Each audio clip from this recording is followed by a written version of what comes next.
वंदे मातरम साथियों। इस समय जब मैं ये वीडियो बना रहा हूँ, सूर्य ग्रहण अपने पूर्ण रूप में है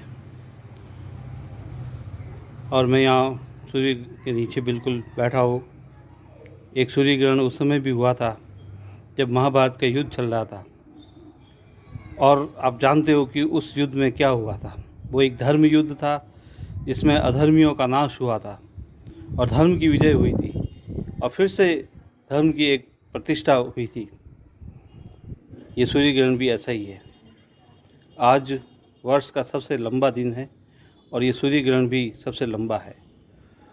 और मैं वैसे कोई भविष्यवेता नहीं हूँ, न मैं कोई ज्योतिष का जानकार हूँ, लेकिन फिर भी मैं अपने अनुमान के आधार पर आज मैं कुछ दावे कर रहा हूँ। अब ये सत्य है या नहीं, ये तो आने वाला समय बताएगा, लेकिन जहाँ तक मेरे अनुमान कह रहे हैं, मैं समझ पा रहा हूँ, उसके आधार पर मैं ये आज दावा कर रहा हूँ कि ये सूर्य ग्रहण भारत पर आए हुए संकट का अंतिम समय है।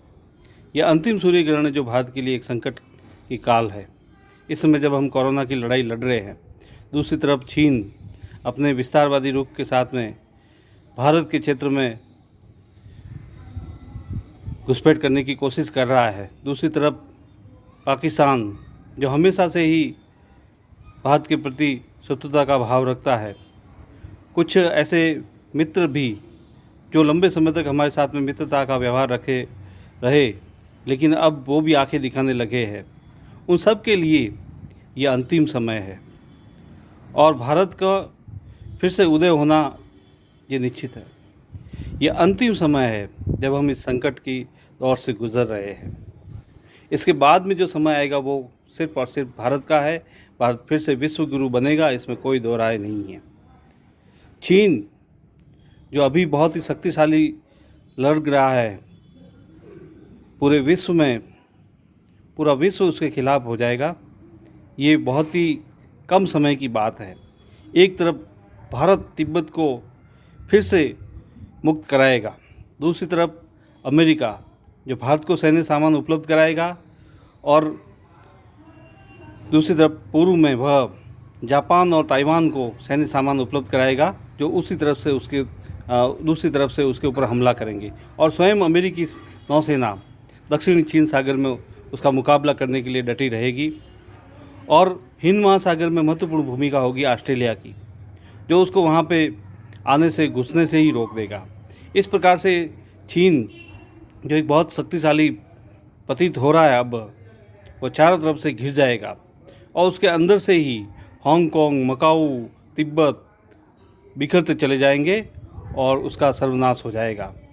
चीन का जो वर्तमान प्रभुत्वशाली राजनीतिक नेतृत्व है, जो वहाँ का पॉलिटिकल सिस्टम है, जिसे एक राजनीतिक दल शासन तंत्र कहते हैं, वन पार्टी सिस्टम, वो बिल्कुल ध्वस्त हो जाएगा। और उसके ध्वस्त होते ही वहाँ की जो जनता है, जिस आंदोलन को लंबे समय से दबाया गया, आज से करीब 40 वर्ष पूर्व जो थियाननमेन चौक पे लोकतंत्र के समर्थन में जो आंदोलन हुए, उसके बाद से लेकर अब तक कोई लोकतंत्र के लिए वहाँ पर प्रयास नहीं किए गए हैं। वो फिर से उभर करके आएंगे और चीन भी भारत की तरह लोकतंत्र होगा।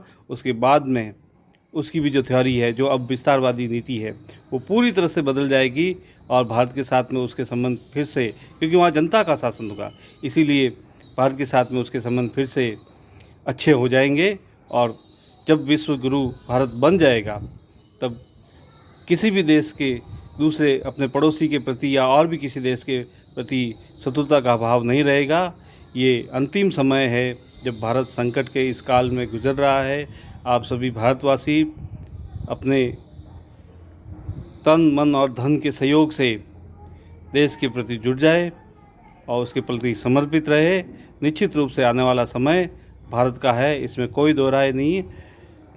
ये आने वाला समय बताएगा कि जो मैंने ये बातें बताई है वो कितनी सत्य होती है। वंदे मातरम, जय भारत।